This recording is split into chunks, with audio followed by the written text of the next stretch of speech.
दोस्तों नमस्कार। दोस्तों, जिस वक्त इस देश का किसान सड़क पर आंदोलन कर रहा हो, ठीक उसी वक्त इस देश के प्रधानमंत्री अयोध्या पर चिंतन मनन करने बैठ जाएं। ठीक उसी वक्त इस देश के 6 कैबिनेट मिनिस्टर्स बीजेपी नेताओं के साथ बैठकर आने वाले वक्त में चुनाव को लेकर रणनीति बनाने में लग जाएं।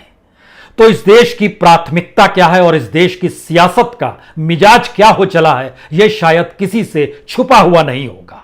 छुपा इसलिए नहीं क्योंकि उत्तर प्रदेश के चुनाव सामने खड़े हैं। उसके बाद उत्तर प्रदेश से ही दिल्ली का रास्ता बनता है। प्रधानमंत्री समझ रहे हैं मेमोरेंडम में जो शब्द लिखे गए हैं वो उनके गवर्नेंस पे सवालिया निशान उठाएंगे। तो ऐसे में अयोध्या का मंत्र ही उन्हें चुनावी जीत दिला सकता है। शायद इसीलिए आज का दिन, वही वक्त, सब कुछ उसी लिए चुना गया जिस वक्त किसान सड़क पर आंदोलन कर रहे थे, राजभवन की दिशा में बढ़ रहे थे। और शायद यह सवाल है, प्रधानमंत्री के पास इसके अलावे कोई दूसरा विकल्प भी तो नहीं था। क्योंकि जिस मेमोरेंडम को राष्ट्रपति के नाम किसानों ने लिखा, उसमें लिखे हुए शब्द बहुत साफ तौर पर यह बतलाते हैं कि दरअसल किसान आंदोलन अब एक राजनीतिक विस्तार ले चुका है।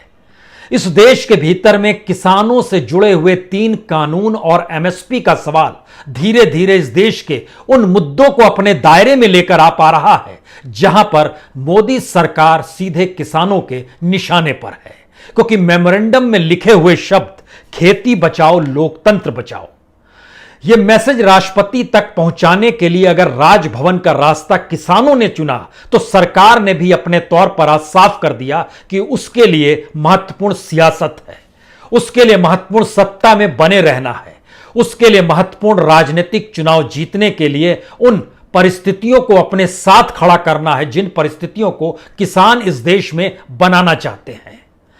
दरअसल इसकी बेहद महीन लकीर पहली बार यह नजर आ रही है कि किसान चाहे अनचाहे अपने 7 महीने के आंदोलन का विस्तार करते हुए धीरे धीरे इस देश की तमाम राजनीतिक दलों से जुड़े मुद्दे और इस देश की सामाजिक आर्थिक परिस्थितियों को साथ लेकर चल पड़ा है और उसका दायरा धीरे धीरे बड़ा होते चला जा रहा है। लेकिन दूसरी तरफ सरकार भी इस बात से अनभिज्ञ नहीं है।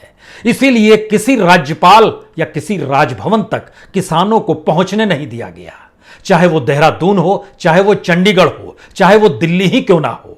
लेकिन राजभवन पहुंचकर राज्यपाल से मिलकर उनके हाथों में मेमोरेंडम देने की कोशिशें जरूर हुई। तो पहले इन तस्वीरों को देखिए। इन तस्वीरों के जरिए समझ पाएंगे आप कि दरअसल किसानों को राजभवन जाने से रोका गया और वह किस अंदाज में था। तो राजभवन तक किसान पहुंच नहीं पाए, राज्यपाल के जरिए राष्ट्रपति तक मेमोरेंडम पहुंच ना पाए। इसके लिए जो नजारा नजर आया वो बैरिकेडिंग का था। तो क्या वाकई किसानों ने इस देश के भीतर में एक ऐसी स्थिति पैदा कर दी है जहां पे पुलिस और प्रशासन को बहुत साफ निर्देश दिया गया है कि वह किसी भी हालत में इस देश की सत्ता सरकार पर कोई भी सवाल खड़ा करे तो उसे रोक दिया जाए। क्योंकि जितनी बड़ी तादाद में यह बैरिकेडिंग की गई वो नज़ारा वाकई डराने वाला है। सड़क पर कील भी देखी, सीमेंटिंग भी देखी, पुलिस की मौजूदगी भी देखी, लेकिन इस तरीके से सिर्फ मेमोरेंडम रोकने के लिए। लेकिन किसान रुका नहीं, थमा नहीं, वो आगे बढ़ता चला गया। उसके हाथ में जो मेमोरेंडम था उसमें बहुत साफ तौर पर इन बातों का जिक्र था कि दरअसल किसानों के मशवरे के बने कानून बनाया गया, कानून को पारित भी संसद में बिना वोटिंग के कर दिया गया, कीमत बड़े व्यापारी तय करेंगे, इस स्थिति को लाया गया। फिर से सड़क पर वही बैरिकेडिंग, वही कील, उसी तरीके से वाटर कैनन की स्थिति, उसी तरीके से बड़ी तादाद में पुलिस की मौजूदगी के बीच किसानों को रोकने की स्थिति। लेकिन यह भी समझना होगा, किसान इस हकीकत को जान रहा है कि दरअसल जो कानून है उस कानून से आगे बढ़कर अब समाज के हर क्षेत्र को अपने आंदोलन से जोड़ने की स्थितियां धीरे धीरे बन तो रही है। शायद इसीलिए एक तरफ सत्ता सरकार पुलिस प्रशासन के जरिए बैरिकेड लगाकर और रोकने का प्रयास करती नजर आई, तो दूसरी तरफ किसान हार मानने को तैयार नहीं था। और मोहाली का यह पूरा दृश्य है, चंडीगढ़ के बेहद करीब आता है मोहाली, वहीं पर वाटर कैनन की स्थिति पैदा की गई।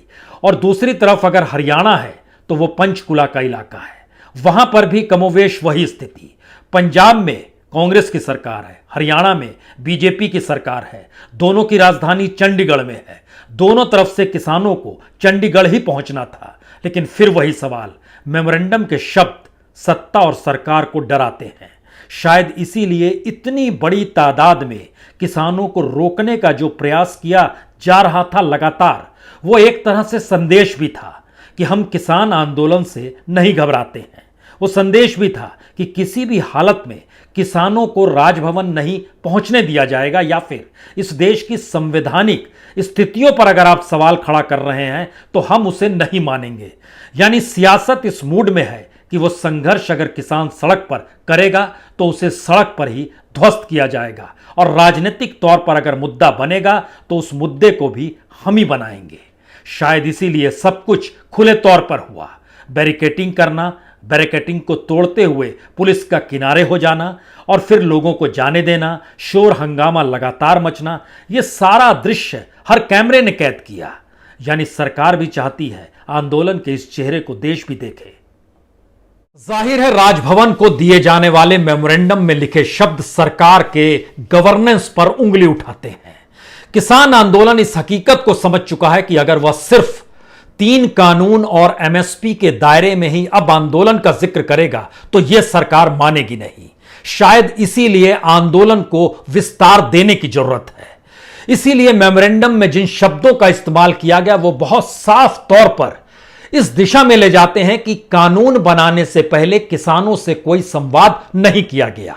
किस तरीके से इस देश के भीतर में कानून किसानों के लिए नहीं, कॉरपोरेट के लिए है।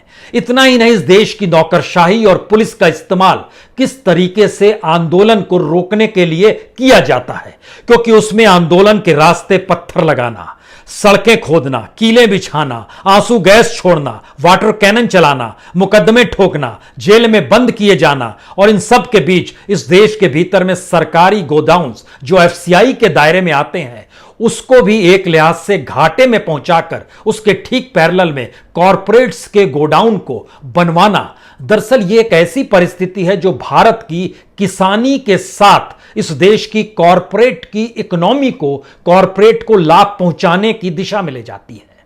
यानी भारत की किसानी अर्थव्यवस्था किस तरीके से किसान के हाथ में ना रहे, उस दिशा में किसान आंदोलन बताने के लिए निकल पड़ा है। और यहीं से शायद सबसे बड़ा सवाल होता है, क्या किसान इस दौर में सब कुछ धीरे धीरे एक एक करके समझता चला जा रहा है? और आज जब वो सड़क पर निकले तो उनके जहन में सिर्फ 3 कानून इसलिए नहीं है या एमएसपी का सवाल इसलिए नहीं है क्योंकि वह जान चुका है कि सरकार की आर्थिक नीतियां इस देश के बड़े व्यवसायियों के लिए है। क्या वो समझ चुका है कि जो अनाज मंडी चलती है उसके जरिए सरकार को लाभ नहीं होगा? क्या वो जान चुका है कि सरकार जब पीएसयू से डिसइन्वेस्टमेंट के जरिए पल्ला लगातार झाड़ रही है तो आने वाले वक्त में एफसीआई के गोडाउन्स भी नहीं बचेंगे? क्या वो जान चुका है कि किसान को आने वाले वक्त में खेती भी करनी होगी तो जो पूंजी लगाएगा उसके इशारों पर करनी होगी, जो दाम बाजार में तय होगा वह भी कॉरपोरेट करेगा? क्या ये सब कुछ जान चुका है? क्योंकि जो आज देश के अलग अलग हिस्सों में किसान निकले, खास तौर से पंजाब और हरियाणा के किसान और खास तौर से पश्चिमी उत्तर प्रदेश के किसान, इन जगहों से किसानों के हुजूम को अगर आप ध्यान से देखेंगे तो एक बात आपको समझ में आ जाएगी, इसमें खेत में काम करने वाला किसान भी है, इसमें खेत और मंडी के बीच काम करने वाला बिचौलिया भी है, इसमें अनाज मंडी के भीतर जो अपने तौर पर कीमत तय करते हैं वह किसान भी है, और जो अंतर्राष्ट्रीय बाजार में किसान के माल और उस प्रोडक्ट को बेचने कर मुनाफा कमाते हैं उनकी मौजूदगी भी है। यानी सीमांत किसानों से लेकर बड़े किसानों तक की मौजूदगी आपको इस पूरे आंदोलन के भीतर नजर आएगी। जरा इन तस्वीरों को देखिए, कुछ स्थिति और साफ होगी। तो मेमोरेंडम देने के लिए जो किसान निकले जरा इनको देखिए। बड़ी गाड़ी भी आपको नजर आएगी, ट्रैक्टर भी नजर आएगा, छोटी साइकिल भी नजर आएगी। यानी किसानों की अपनी स्थिति उनकी आर्थिक स्थितियों की भी व्याख्या करती है, क्योंकि किसानों को पता है बीते 7 महीने के भीतर जितनी बड़ी तादाद में किसानों की मौत इस आंदोलन के साथ हुई है तो हर का आक्रोश उनके साथ है। से ज्यादा किसानों ने इस 7 महीने में समूचे देश में खुदकुशी की, लेकिन सिर्फ आंदोलन का जिक्र होगा तो 568 किसानों की मौत हो गई। हर दिन औसतन 2 से 3 किसानों की मौत हो रही थी। और अगर इस तादाद में किसान अपने आप से जुड़ा हुआ है, वो समझ पा रहा है कि इस देश के भीतर में किसानी एक दूसरे से जुड़ी हुई है, तो फिर हर मौत या खुदकुशी से जुड़े हुए तमाम मुद्दे जो हैं उसके जहन में जरूर होंगे। और ये सारा नज़ारा आपको इन किसानों को देखकर समझ में आ सकता है कि ये कैसे किसान हैं। ये बिचौलिए हैं, ये खेत में फसल जोतने वाले हैं। दरअसल किसानों के इस आंदोलन को देखकर आपके जहन में कुछ सवाल होंगे, क्या वाकई आंदोलन इतना विस्तार कर चुका है कि वह राजनीतिक तौर पर मोदी सत्ता को चेताने की स्थिति में आ गया है, या फिर इस आंदोलन का इतना विस्तार हो चला है कि इस देश के भीतर में तमाम राजनीतिक दल इस आंदोलन के साथ या इस आंदोलन के पीछे खड़े हो जाएं। यह सवाल इसलिए बड़ा महत्वपूर्ण है क्योंकि भारत के भीतर में इतना लंबा आंदोलन कभी किसी भी ने नहीं चलाया। दुनिया के भीतर में 7 महीने तक कोई आंदोलन कभी नहीं चला। भारत के भीतर में जो आंदोलन चले, आपके जहन में कुछ आंदोलन का जिक्र तुरंत होगा। यानी 2011 में याद कीजिए, जन लोकपाल बिल को लेकर दिल्ली में ही आंदोलन अन्ना हजारे ने शुरू किया था। उससे पहले चले जाएंगे तो आपके जहन में तुरंत मंडल कमीशन का जिक्र होगा 1989-90 के बीच, या फिर अयोध्या को लेकर भी बीजेपी ने अपने तौर पर जो आंदोलन और जो कार सेवा इस देश के भीतर में शुरुआत की, उसकी खुशबू और महक भी सियासी तौर पर थी। यानी आंदोलनों के जरिए सत्ता परिवर्तन और आंदोलन के ठीक समानांतर कुछ इस देश के भीतर में सियासी तौर पर दंगों का भी एक चेहरा रहा है। आपके जहन में 84 भी आएगा, 2002 भी आएगा, 2012-13 जो मुजफ्फरनगर के दंगे हुए वह भी जहन में आने चाहिए। सियासी तौर पर इनका प्रभाव रहा, लेकिन पहली बार इस देश के भीतर में एक ऐसा आंदोलन इस देश की सियासत को मथ रहा है जिसमें चाहे वो अरविंद केजरीवाल हो, चाहे वो ममता बनर्जी हो, चाहे वो शरद पवार हो, चाहे वह तेलंगाना या आंध्र प्रदेश के मुख्यमंत्री हो, हर किसी को इस बात का एहसास हो चला है कि दरअसल किसानों का वोट बैंक अगर सियासी तौर पर बिल्कुल राजनीतिक मकसद से अलग हो गया तो उनके लिए मुश्किल हो जाएगी। और आज जब प्रधानमंत्री भी अयोध्या को लेकर चिंतन मनन कर रहे होंगे तो उनके जहन में कुछ बातें उत्तर प्रदेश को लेकर साफ होगी। वो जानते हैं कि उत्तर प्रदेश में सिर्फ पश्चिमी उत्तर प्रदेश नहीं जहां से राकेश टिकैत आते हैं, बल्कि अवध का इलाका है, बुंदेलखंड का इलाका है, मध्य उत्तर प्रदेश का इलाका और बहुत बड़ा हिस्सा पूर्वी उत्तर प्रदेश का भी है जो पूरे तरीके से किसानी से प्रभावित रहता है। तो क्या किसान आंदोलन ने 7 महीने के भीतर अपनी यात्रा के दौर में इस देश के भीतर के तमाम संकटों को साथ खड़ा कर दिया है? क्योंकि आंदोलन का जो चेहरा अलग अलग जगहों पर नजर आता है और उसके जो तेवर और उसकी जो तलखी है पहली बार, वो सीधे सीधे इस देश की केंद्रीय सत्ता से टकराने को तैयार है। सवाल यह नहीं है कि वो ट्रैक्टर पर सवार है, उसके हाथ में झंडा है। सवाल यह भी नहीं है कि वह किसान संघ भर का व्यक्ति है। सवाल यह है कि जिस परिवेश में इस देश के भीतर में, चाहे वो बैंक कर्मी हो, चाहे डिग्रीधारी युवा बेरोजगार हो, चाहे मजदूर ही क्यों ना हो, चाहे इस देश के भीतर में एक बड़ा हिस्सा कॉरपोरेट भी अपने आप को सत्ता से अलूफ महसूस करता है, अगर वो सत्ता के साथ खड़ा हुआ नहीं है तो इस देश के भीतर में लगातार संकटों की लकीर जब आप खींचेंगे तो आपके जहन में कुछ सवाल निकल कर आएंगे। इस देश की राजनीतिक सत्ता को पलटने के लिए किसी भी राजनीतिक दल को वह मुद्दा चाहिए होता है जो जनता को प्रभावित कर रही है।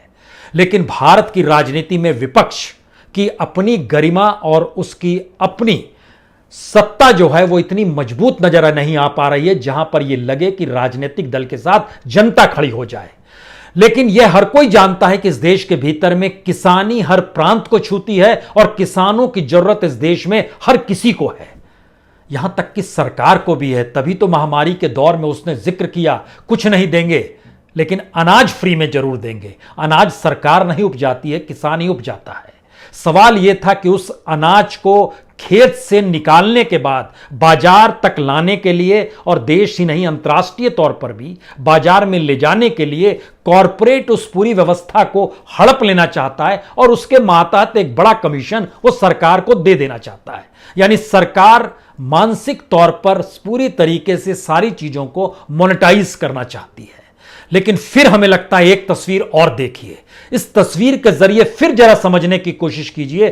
किसान जब सड़क पर आंदोलन कर रहा है, ठीक उसी वक्त अयोध्या पर चिंतन मनन, ठीक उसी वक्त चुनाव को लेकर रणनीति, वह भी कैबिनेट मिनिस्टर्स की मौजूदगी में क्यों होती है?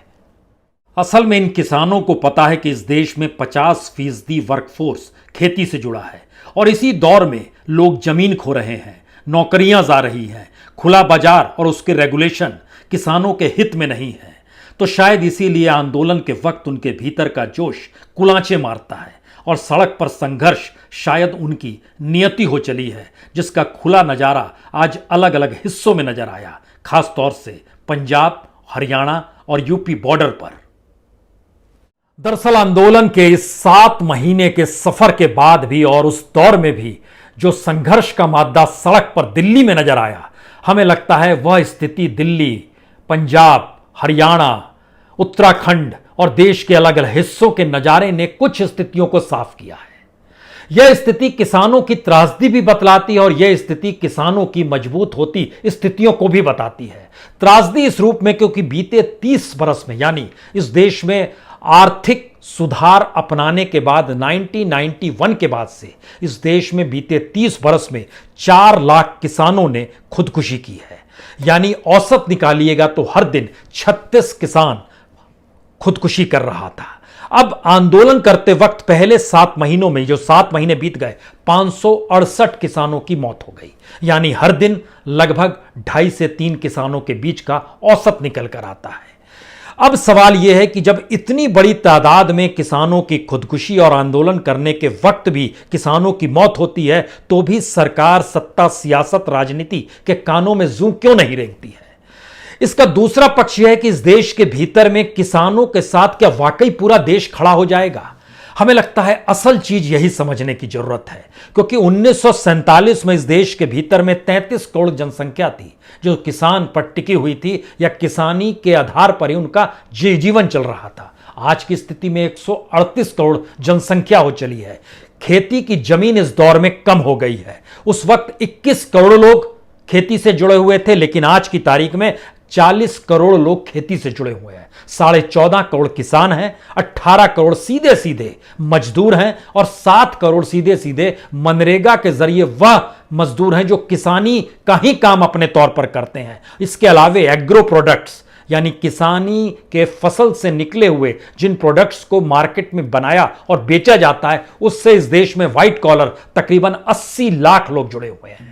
सवाल यह है कि इस देश की इकोनॉमी के भीतर में न्यूनतम जरूरतों को पूरा करने के लिए ही अनाज शब्द है, और उस अनाज शब्द को उपजाना और उसी से जिंदगी को चलाना भी उसी किसान को करना है जिसे आंदोलन करना है। लेकिन इस दौर में हुआ क्या?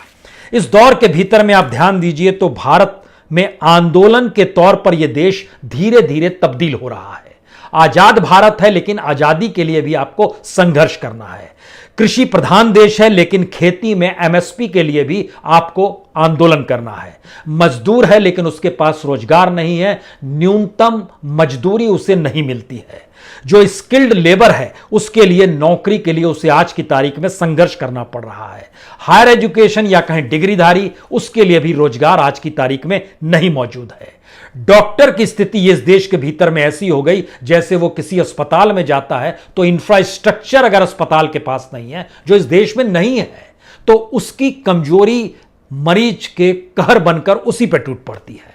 किसानों की इस दौर में मौत का होना, किसानों को कहीं ना कहीं मरीज के परिजनों के हाथापाई का शिकार होना, यानी इस दौर को और आगे बढ़ाइएगा तो बैंक कर्मी परेशान है कि सरकारी नियमों के तहत वो बैंक को ही कंगाल बना रहा है। रिजर्व बैंक का बोर्ड जो है वो सरकार के नियम कायदों के तहत तमाम निर्णय सरकार के हित में लेता है, बैंकिंग सेवा या जनता के हित में नहीं लेता है। इस देश के भीतर जितने भी पब्लिक सेक्टर हैं उनको जिस तरीके से कौड़ियों के मोल कॉरपोरेट मित्रों के हवाले किया जा रहा है, जो सरकारी कर्मचारी है वो एक लिहाज से सरकार की नीतियों का गुलाम है, क्योंकि उसको हर महीने पेमेंट मिल जाती है। वो जानता है कि दरअसल ये नौकरी चली गई तो आने वाले वक्त में कोई नौकरी नहीं है, तो जो सरकार कहती है उसमें खामोशी से स्थितियों को समझ लो। लेकिन सवाल यही है कि जब कोई देश अपने तौर पर आंदोलन को ही इस देश का हिस्सा मान ले और देश के भीतर आंदोलन ही राजनीतिक सियासत की जरूरत हो जाए, तब समझिए कि कितनी अंधेरी गुफा में यह देश जा रहा है। और किसान आंदोलन के 7 महीने का सफर बहुत साफ तौर पर बतलाता है कि किसान आंदोलन का शुरुआत सिर्फ 3 कानूनों के विरोध से शुरू हुआ था। फिर एमएसपी पर अनाज खरीदे सरकार, इसको लेकर आगे बात बढ़ी। फिर उसके बाद अंबानी अडानी का नाम उसमें आया। फिर उसके ठीक समानांतर बात आगे बढ़ी तो समझ में आया कि दरअसल जमीन का मुद्दा भी है। उसके बाद समझ में आया फसल उपजाने में भी गुलामी करनी पड़ेगी। कुछ और आगे बात बढ़ी, तब सियासी समझ डेवलप हुई। तब इस देश के भीतर में चुनाव के साथ हस्तक्षेप करने की स्थिति में किसान आया। राजनीतिक दलों ने न्योता देना भी शुरू किया। और शायद यही वो परिस्थिति है कि आज जब वो मेमोरेंडम में उन सारी बातों का जिक्र कर रहा था जिसमें उसने बहुत साफ तौर पर लिखा कि हम मेहनत के दाम मांग रहे हैं, हम मेहनत को गुलामी में तब्दील करना नहीं चाहते हैं। सरकार की तरफ से इस बात का जिक्र हुआ कि हमने 11 राउंड बातचीत की, तो किसान ने आज राष्ट्रपति को अपने मेमोरेंडम के जरिए जानकारी देनी चाहिए कि इसे 11 राउंड की बातचीत में भी किसान को कभी किसान माना नहीं गया। कभी दलाल कहा गया, कभी आतंकवादी कहा गया, कभी खालिस्तानी कहा गया, कभी परजीवी कहा गया, कभी कोरोना को फैलाने वाले इन किसानों को देखा गया। यानी हर तरीके से बदनाम करने की कोशिश इस पूरे आंदोलन को हुई। लेकिन 7 महीने की प्रक्रिया के बाद इस देश का सच क्या है? इस देश का सच है कि देश भयानक मंदी की दिशा में लगातार बढ़ रहा है। इस देश का सच यह है कि रोजगार दे पाने की स्थिति में इस देश का कोई विजन काम नहीं कर पा रहा है। इस देश का सच यह है कि अर्थव्यवस्था इतनी डामाडोल है कि सरकार चाहकर भी इस देश में किसानों के फसल को एमएसपी पर नहीं खरीद सकती है। हां, वो चाहे एमएसपी हर साल दर साल 100 से 200 रुपए बढ़ाते चली जाए। यानी कागजों पे जो काम हो सकते हैं सरकार हर उस काम को करेगी। और शायद इसी प्रक्रिया में आज के जो मेमोरेंडम में लिखे शब्द हैं वो ये बताने के लिए काफी हैं कि दरअसल किसान आंदोलन धीरे धीरे खेत और फसल से आगे निकलकर इस देश के सामाजिक, सांस्कृतिक, आर्थिक और राजनीतिक माहौल को भी अपने दायरे में समेट रहा है। थोड़ा वक्त और लगेगा। इस देश का मजदूर भी साथ होगा, इस देश में छात्र भी साथ होंगे, हो सकता है डॉक्टर भी साथ हों और प्रोफेसर्स भी साथ हों, क्योंकि क्राइसिस इस देश के भीतर में खेत खलियान तक नहीं है, वो इस देश की पूरी मिट्टी में धीरे धीरे समा गई है। और शायद इसीलिए किसान के आंदोलन को मिलता विस्तार इस देश के प्रधानमंत्री को बेचैन करता है कि वो अयोध्या पर चिंतन मनन उसी वक्त करें। इस देश के कैबिनेट मिनिस्टर्स भी आंख मूंद लें और रणनीति बनाने में जुट जाएं कि सत्ता में कैसे रहना है। शायद यह देश की सबसे बड़ी त्रासदी वाली हकीकत है। और ऐसी हकीकत इस देश में आंदोलन के जरिए ही बदली जा सकती है क्या? यह एक सवाल है जिसका फैसला इस देश की जनता को ही करना होगा। बहुत बहुत शुक्रिया, बहुत बहुत शुक्रिया।